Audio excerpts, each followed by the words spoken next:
जिस तरह से हम सोचते हैं उस तरह से कुछ नहीं होता। कभी कभी परिस्थितियाँ और लोग अचानक हमारी सोच और अपेक्षाओं के बिल्कुल अलग हो जाते हैं, जिससे हमें संभलने का मौका नहीं मिलता, सोचने का समय नहीं मिलता और हम पर हावी हो जाता है। क्योंकि ज़्यादातर लोग वैसे नहीं होते जैसे वो दिखते हैं, और मेरे साथ भी कुछ ऐसा ही हुआ है। मैं अपनी चाची के साथ रहता था क्योंकि वो एक अकेली औरत थी, और जब से मैं उनके पास आया था तो मैं बिल्कुल ठीक ठाक और मस्त था। मगर मेरी हमदर्दी ने मुझे वो दिन दिखाए कि मैं किसी काबिल नहीं रह गया। चाची ने मेरे साथ जो किया वो मैं सोचकर भी कांप उठता हूँ। मैंने कभी सपने में भी नहीं सोचा था कि कोई इंसान इतना बेशर्म कैसे हो सकता है। मुझे चाची के पास रहते हुए कुछ ही समय हुआ था कि अचानक ही मेरी हालत तेजी से खराब होने लगी थी, और मैं पिछले कुछ दिनों से अपनी तबीयत बहुत ही खराब महसूस कर रहा था। मेरा सर भी बहुत ही भारा था। आज भी जैसे ही मैं सुबह उठा तो मुझे बहुत ही ज़्यादा कमज़ोरी महसूस हो रही थी। मेरे पैरों में तेज़ दर्द था, और ये सब मेरी समझ से बाहर था। आखिर मेरे साथ ये क्या हो रहा है? वैसे तो मैं बिल्कुल ठीक था, मुझे कोई चोट भी नहीं लगी थी। बस इतना पता था कि जब से चाची के पास रहने आया तब से ही मुझे टांगों में दर्द की बीमारी शुरू हो गई थी। मैं हिम्मत करके उठा और हाथ मुंह धोकर बाहर आंगन में निकल आया। चाची घर की सफाई कर रही थी। मुझे देखकर मुस्कुराई और मेरे पास आकर मेरा माथा चूमा और बोली, उठ गया मेरा शहजादा। और फिर पास में पड़े सोफे की तरह इशारा किया और बोली, यहाँ बैठो, मैं अभी तुम्हारे लिए नाश्ता लेकर आती हूँ। चाची का अंदाज और रवैया बिल्कुल मेरी माँ के जैसा था। वो मुझे मेरी माँ की तरह ही प्यार करती थी। मैं उनके कहने पर पास में पड़े सोफे पर बैठ गया और चाची नाश्ता बनाने चली गई। उनको मुस्कुराता देखकर मुझे भी सुकून मिल रहा था, और भगवान का धन्यवाद किया कि अब मेरी चाची जिंदगी की तरफ लौट रही है, मुस्कुराना और बोलना भी शुरू कर दिया है। और ये सब मेरी माँ की कुर्बानी की वजह से हुआ था। वो मेरे आने से पहले की तरह हो गई थी, वरना कुछ समय पहले होने वाले हादसे ने उनके चेहरे की हंसी भी छीन ली थी। एक ऐसा हादसा जिसमें चाची के जीने की ख्वाहिश भी खत्म कर दी थी। चाची के जवान बेटे की मौत ने उन्हें अंदर तक हिलाकर रख दिया था। चाची के बेटे की अचानक मौत ने चाची को पागल सा कर दिया था। मेरा चचेरा भाई कुछ महीने पहले ही इस दुनिया से चला गया था। उसे ना कोई बीमारी थी ना तकलीफ थी, मगर जाहिर सी बात है, मौत के लिए कोई समय तय नहीं है कि किस समय आ जाए। जिसका जब समय आता है वो भगवान के पास चला जाता है। लेकिन हम इंसानों के अंदर इतना सब्र कहाँ है? हम सब्र नहीं कर पाते और जाने वाले के पीछे रो रो कर खुद को पागल कर लेते हैं। हम ये नहीं सोचते कि भगवान ने जो दिया है उसे ले भी सकता है। कितना भी शक्तिशाली इंसान क्यों ना हो, उसे भगवान के पास लौटकर जाना ही पड़ेगा। मेरी चाची भी अपने बेटे की मौत के गम में पागल हो गई थी और बुरी तरह चीख चीख अपने बेटे के लिए रोती थी। वो मेरी चाची का इकलौता बेटा था और चाची अपने बेटे पर जान छिड़कती थी। चाची की जिंदगी बेटे से शुरू होकर बेटे पर खत्म होती थी। मेरे चाचा की मौत तो बहुत पहले ही हो गई थी। मेरे चाचा अपने पीछे बहुत सारी दौलत छोड़ गए थे, इसलिए मेरी चाची को पैसों की कोई कमी नहीं थी। बस उनका एक ही बेटा था और उसे उन्होंने अपने दिल से लगाकर पाला था। जीने का सहारा बस उनका बेटा ही था। बहुत ही लाड़ प्यार से उसको पाल पोस कर बड़ा किया था, उसे जिंदगी का हर सुख दिया था। उसकी ऐसी कोई इच्छा न थी जो चाची ने पूरी न की हो। चाची का बेटा यानी मेरा भाई बहुत ही आराम से अपनी जिंदगी जी रहा था, मगर इसके बावजूद भी मेरे भाई के अंदर कोई घमंड नाम का शब्द नहीं था। वो बिल्कुल ही हंसमुख और मिलनसार लड़का था। उसने अपने लाडलेपन और अमीर होने का कभी नाजायज फायदा नहीं उठाया, और सच तो ये है कि उसकी मौत का हमें भी बहुत सदमा पहुंचा था। वो उन लोगों में से था जो मरते हैं तो सबकी जुबान पर सिर्फ अफसोस और तारीफ ही होती है। ऐसा नहीं था कि वो मरकर ही अपनी अहमियत जता गया, बल्कि जब वो जिंदा था तब भी पूरा खानदान और जानने वाले उसकी बहुत तारीफें करते थे, जिस पर चाची का सर गर्व से ऊंचा हो जाता था। गर्व से सर उठाकर कहती, आखिर बेटा किसका है? और जब वो मरा तो सबको ही बहुत अफसोस हुआ था। तब मेरी मम्मी से चाची की पागलों जैसी हालत देखी नहीं गई और उन्होंने मुझे चाची को सौंप दिया ताकि चाची का दिल बहल जाए और चाची को थोड़ा सब्र आ जाए। इस तरह मैं अब पूरी तरह से चाची के साथ रहने लगा था। चाची भी शुरू में तो मुझे घूरती रहती और मुझे साफ महसूस होता जैसे वो मुझे मुश्किल से ही बर्दाश्त कर रही है, मगर फिर भी हर समय मुझे सामने देखकर वो धीरे धीरे संभलने लगी और अब मेरा बहुत ही ख्याल रखने लगी थी। मुझे अपने बेटे का सामान और कमरा दे दिया और खुद मेरे पास सोने लगी। मैं समझता था वो अपना बेटा खोने के बाद बहुत ज़्यादा डरने लगी है, इसलिए मेरे साथ सोती है। रात को मुझे अकेले कमरे में नहीं छोड़ती। मैं भी चाची के इस ममता पर खुश हो गया था और उन्हें अपने कमरे में सोने देता था। लेकिन आधी रात को जब मेरी आंख खुलती तो चाची मुझे जागी हुई मिलती, मगर मुझे जागते हुए देखकर वो मुस्कुराती रहती थी। कुछ दिन तो धीरे धीरे ऐसे ही गुजर गए। मेरी नींद तो अब बहुत ही गहरी होने लगी। मैं रात को सोता तो मैं अब सुबह को ही उठता था और जब मैं सुबह उठता तो मेरी टांगें बेजान सी महसूस होती थी। शुरू शुरू में तो मैंने अपनी हालत को थकान समझ लिया था। हालांकि मैं कोई बहुत भारी काम नहीं करता था, बस बाहर निकलकर दोस्तों के साथ घूम लेता था और अब तो वो भी छोड़ दिया और सारा दिन घर पर पड़ा रहता। मगर मेरी हालत ठीक होने के बजाय वैसे की वैसे ही थी, बल्कि और भी ज़्यादा खराब होने लगी। अब तो मेरा पूरा शरीर ही दर्द करने लगा था। मैं परेशान रहने लगा। चाची को भी बताया, मगर उन्होंने ये कहकर टाल दिया कि थकान होगी, आराम कर लो। तंग आकर मैंने अपने घर वालों को बताया तो वो लोग मुझे डॉक्टर के पास ले गए।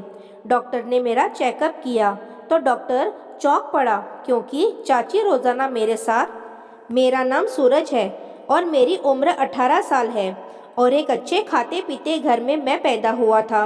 हम 5 बहन भाई थे। मेरे पिता का अपना कपड़े का कारोबार था जिसकी आमदनी से हमारी अच्छी गुजर बसर हो रही थी। मेरे पापा सिर्फ 2 ही भाई थे। चाचा के मुकाबले मेरे पापा का बिजनेस छोटा था और हम बहन भाई भी ज़्यादा थे, मगर पापा ने फिर भी हमें बहुत अच्छा खिलाया पिलाया और पढ़ाया लिखाया। जबकि मेरे चाचा का एक ही इकलौता बेटा था। चाचा के मरने के कुछ ही समय पहले जन्म लिया था। चाचा की मौत एक रोड एक्सीडेंट में हो गई थी, लेकिन अपने बेटे को देखकर उनके अंदर जीने की उमंग जागी थी। चाची ने अपने बेटे को बहुत मोहब्बत से पाला था। बाप की कमी तो औलाद को रहती ही है, मगर चाची ने कोशिश की थी कि मेरे चाचा की कमी उसको ज़्यादा महसूस ना हो। वो मेरे कज़न भाई के मुंह से कोई भी फरमाइश सुनती तो उसे ज़रूर पूरा करती थी। मगर हमारी ज़िंदगी अलग थी। हमारा खाना पीना रहना उठना अच्छा तो था, लेकिन पढ़ाई के खर्च और घर के दूसरे खर्च की वजह से पापा की कमाई का बड़ा हिस्सा खर्चों में ही निकल जाता था। मेरी माँ कुछ पैसे बचाकर रखती थी ताकि बच्चों की शादी के समय उन्हें दूसरों के सामने हाथ ना फैलाना पड़े। इसलिए हम भाई बहन अपनी इच्छाओं को सीमित रखते थे। मगर हमारे कज़न की बात अलग थी। चाची का तो बस नहीं चलता था। पूरी जायदाद अपने बेटे के ऊपर एक बार में ही निछावर कर दिया। चाची और मेरी माँ में बहुत अच्छी दोस्ती थी और इसमें सबसे ज़्यादा हाथ मेरी माँ का था, क्योंकि मेरी माँ का स्वभाव मिलनसार था। वरना चाची अपने आप में ही रहने वाली इंसान थी। उनका सारा ध्यान और सारा प्यार तो बस अपने बेटे के लिए ही था। उन्हें किसी से कोई मतलब नहीं था। जब हमारे चाचा जिंदा थे तब चाची और हम सब साथ में मिलकर रहते थे, मगर चाचा के मौत के बाद चाची अपने बेटे को लेकर एक महंगे घर और बहुत ही अच्छे इलाके में रहने लगी थी।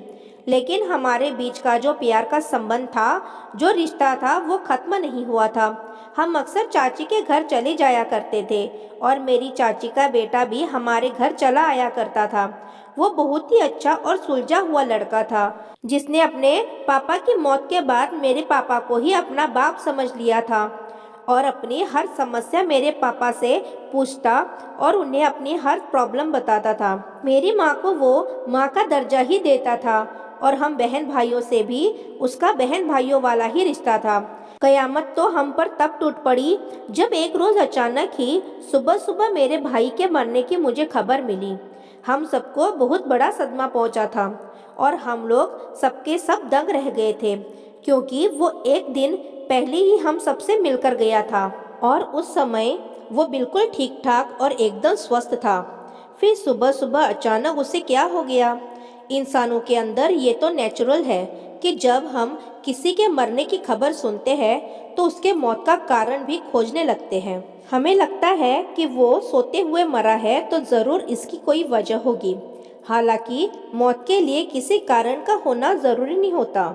हम भी अपने कज़न की मौत पर हक्का बक्का रह गए थे और रोते हुए चाची के घर पहुंच गए थे। सामने ही हमारा कज़न अपना बेजान शरीर लिए हुए गहरी नींद में सो रहा था और ये दृश्य हमारे लिए इतना दर्दनाक था कि हमारा दिल फटने लगा था। ऐसा पहली बार हुआ था जब हम वहां पहुंचे थे और हमारा कज़न दरवाजे से हमें लेने नहीं आया था, बल्कि हमें उस तक जाना पड़ा था। चाची की जोरदार चीखें पूरे घर में गूंज रही थी, जिसकी वजह से सभी की आंखों में आंसू बह रहे थे। चाची का सदमा हम सबसे बड़ा था, वो तो उसकी जीने की इकलौती वजह थी। हम सभी रोते हुए चाची के पास पहुंचे और अपने कज़न की मौत के पीछे का कारण जानने लगे। तभी चाची ने रोते हुए बताया कि रात को तो अच्छा भला था, खाना पीना भी मेरे साथ किया और फिर बोला कि मेरी तबीयत कुछ ठीक नहीं लग रही है, मैं आराम करना चाहता हूँ। चाची ने बताया कि फिर मैंने उसे आराम करने के लिए उसके कमरे में भेज दिया, मगर सुबह जब कॉलेज जाने के लिए चाची उसे जगाने उसके कमरे में पहुंची तो उसका शरीर बेजान हो चुका था। उसकी अचानक मौत ने सबको ही चौंका दिया था। चाची के लिए ये बहुत बड़ा सदमा था। वो तो लगभग पागल ही हो गई थी और जोर जोर से चीख चीख कर अपने बेटे को पुकार रही थी। जब हमारे कज़न के शरीर को अंतिम संस्कार के लिए ले जाया जाने लगा तो चाची बेहोश होकर गिर पड़ी थी। मेरी माँ भी बहुत उदास थी और चाची को संभाल रही थी। आसपास लोग चाची के लिए अफसोस कर रहे थे। कितनी जमीन जायदाद और चाची का चलता कारोबार अब किसके हवाले करेंगे, क्योंकि पति तो पहले ही मर गया था और अब जवान बेटा, इकलौता सहारा था, वो भी छोड़कर चला गया। लोगों की तरह तरह की बातों पर मेरी मम्मी को बहुत अफसोस हुआ। जिसका जवान बेटा छोड़कर चला गया हो, उसे भला अब दौलत और जायदाद का क्या करना। सबसे कीमती चीज़ तो औलाद ही होती है। जब वही नहीं रही तो दौलत जायदाद किस काम की।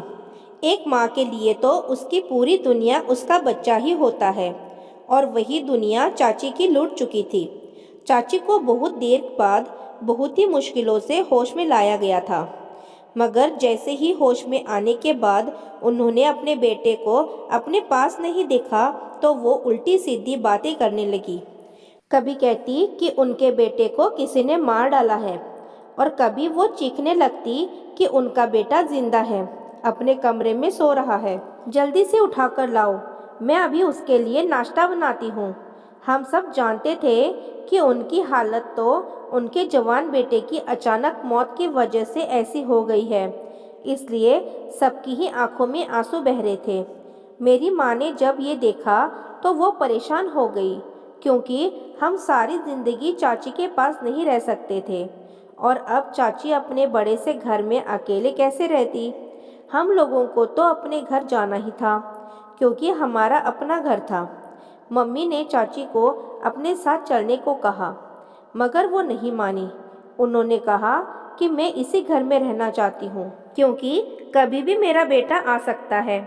चाची की ऐसी बातें सुनकर उन्हें अकेला छोड़ने को बिल्कुल भी दिल नहीं चाह रहा था। फिर ये हुआ कि हम में से किसी एक को चाची के पास रुक जाना चाहिए, ताकि वो अकेली ना रहे और जो कोई उसका ख्याल रख सके।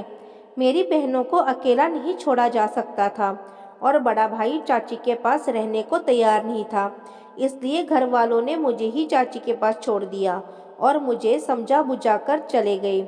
शुरू शुरू में तो चाची का रवैया वैसे का वैसा ही था। वो उठते बैठते पागलों जैसी हरकत करती थी, कभी कभी चीखने लगती तो कभी कभी बड़बड़ाने लगती थी। मैं सामने होता तो मुझे बहुत ही बुरी तरह से घूरने लगती। ऐसा लगता कि जैसे वो मुझे अभी कच्चा ही खा जाएगी। अपने बेटे की जगह मेरा होना उन्हें शायद बिल्कुल गवारा नहीं था। मैं चाची के घूरने से डर जाता था। मगर मैं खुद को समझाता था कि चाची भी इस समय बहुत ज़्यादा दुखी है, उन्हें किसी सहारे की ज़रूरत है। मगर मैं भी डर कर पीछे हट गया और उन्हें अकेला छोड़कर चला गया तो फिर चाची का क्या होगा, वो किसके सहारे ज़िंदा रहेंगे, ये सोचकर मैं सब्र कर लेता था।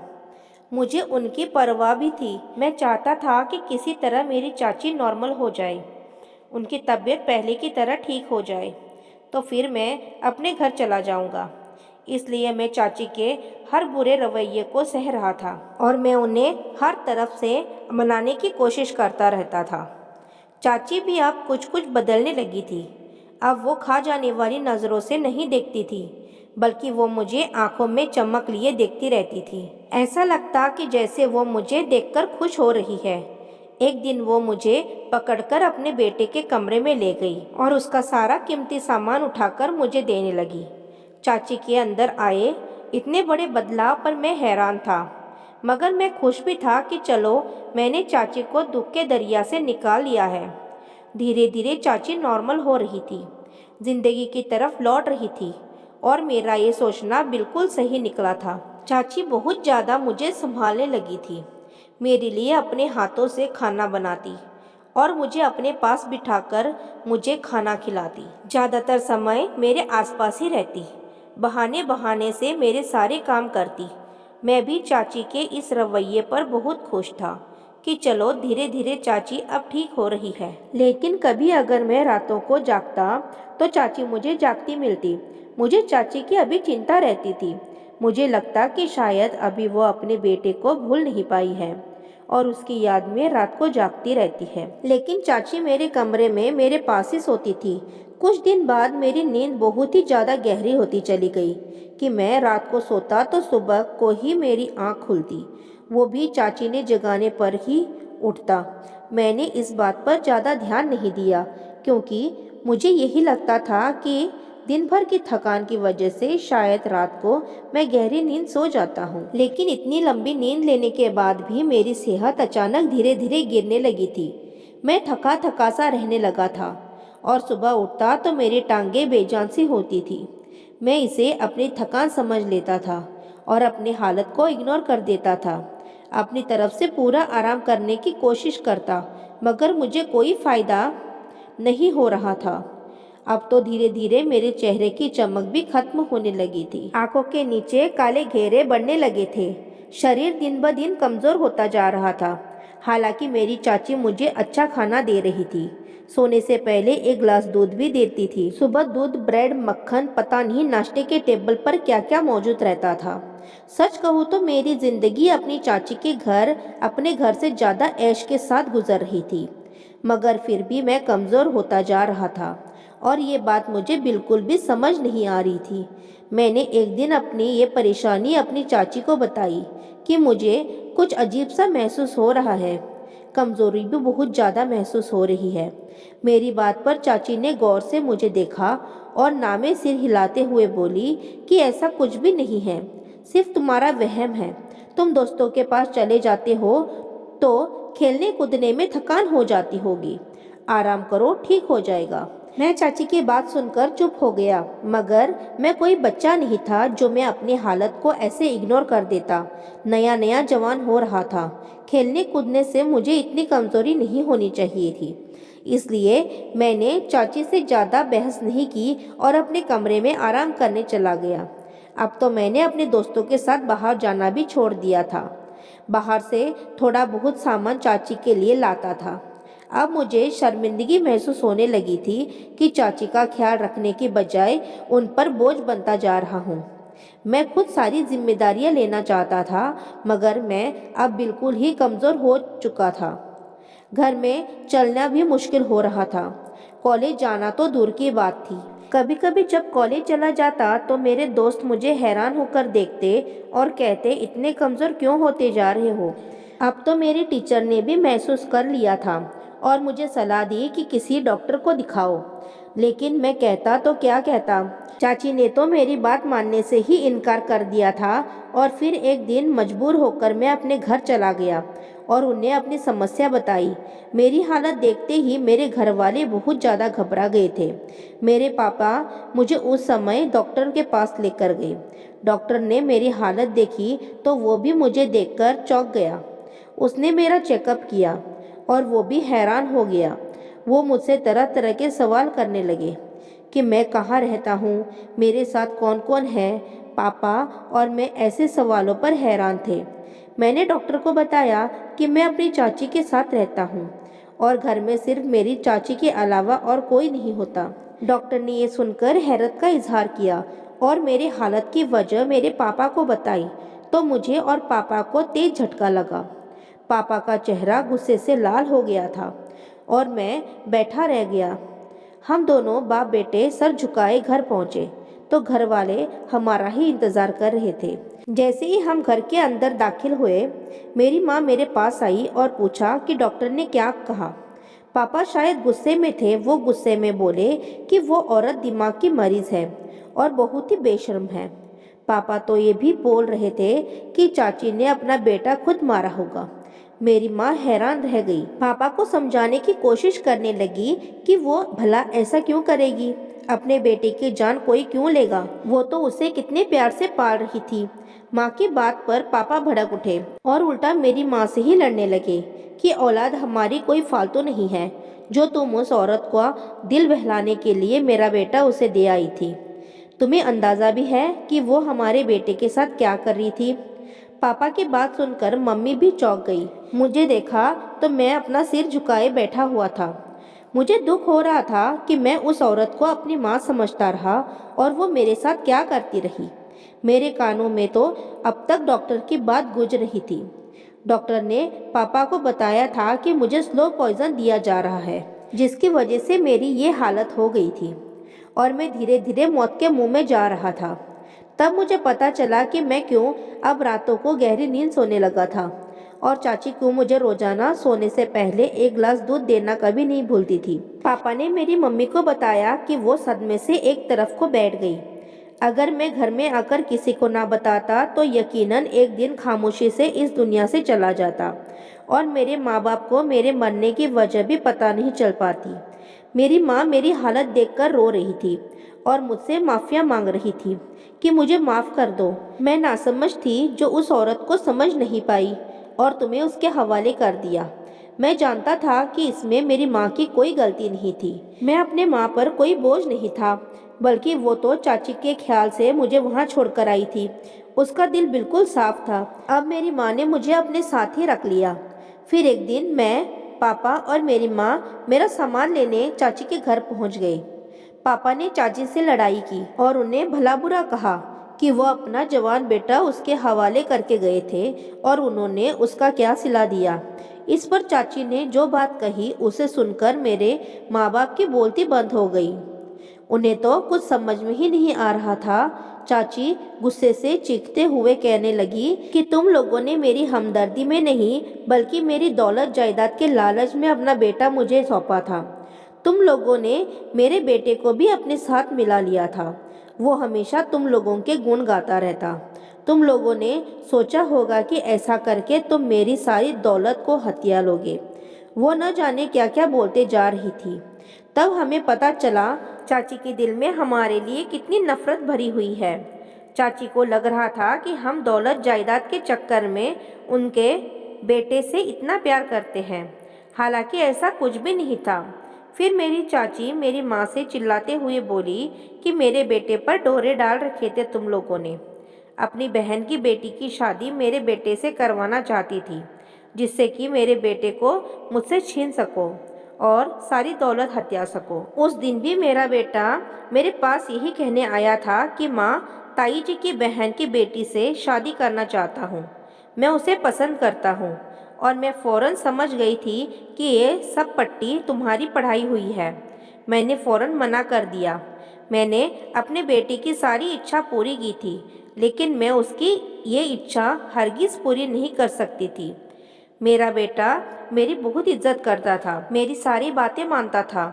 जब मैंने उसे इस शादी के लिए मना किया तो वो मेरी बात फ़ौरन मान गया, लेकिन वो बिल्कुल खामोश हो गया था और उस रात अपने कमरे में चला गया। लेकिन सुबह अपने कमरे में बेजान शरीर के साथ मिला था। मेरे बेटे की ये मौत हादसा नहीं थी, बल्कि मुझे विश्वास है कि तुम लोगों ने ही मेरे बेटे के साथ कुछ गलत किया है। चाची की घटिया सोच पर हम लोग कांप कर रह गए थे। मेरी माँ ने जब मुझे चाची के हवाले किया था कि आज से ये तुम्हारा बेटा है, तो चाची को और भी ज़्यादा विश्वास हो गया था कि हम सच में उनसे दौलत हथियाना चाहते हैं, तभी उनके घर में अपना बेटा दे रहे हैं। वो पहले तो खामोश रही, मगर फिर सोचा कि अगर हम लोग उनका बेटा छीन सकते हैं तो वो भी हमारे घर का जवान बेटा उनसे छीन सकती है, और फिर इसलिए उन्होंने मेरे साथ वो घटिया हरकत की थी। पापा ने गुस्से से कहा कि हमें तुम्हारी दौलत का कोई लालच नहीं है। जो मरा वो सिर्फ तुम्हारा बेटा नहीं, बल्कि मेरे भाई की आखिरी निशानी भी थी। पापा ने कहा कि हम ऐसी दौलत पर लालच भेजते हैं, इसके लिए किसी मासूम की जान देनी पड़े। पापा और मम्मी सारा सामान लेकर घर लौट आए और चाची को अकेला छोड़ आए थे। पूरा घर मेरे आसपास जमा रहता था और मेरा ख्याल रख रहा था। सबको मेरी मौत का डर था। सब मेरा ध्यान रख रहे थे और डॉक्टर ने कहे अनुसार मुझे टाइम पर दवाइयाँ दे रहे थे। अब मैं धीरे धीरे ठीक होने लगा था, लेकिन मुझे अभी अपनी चाची का ख्याल आता था।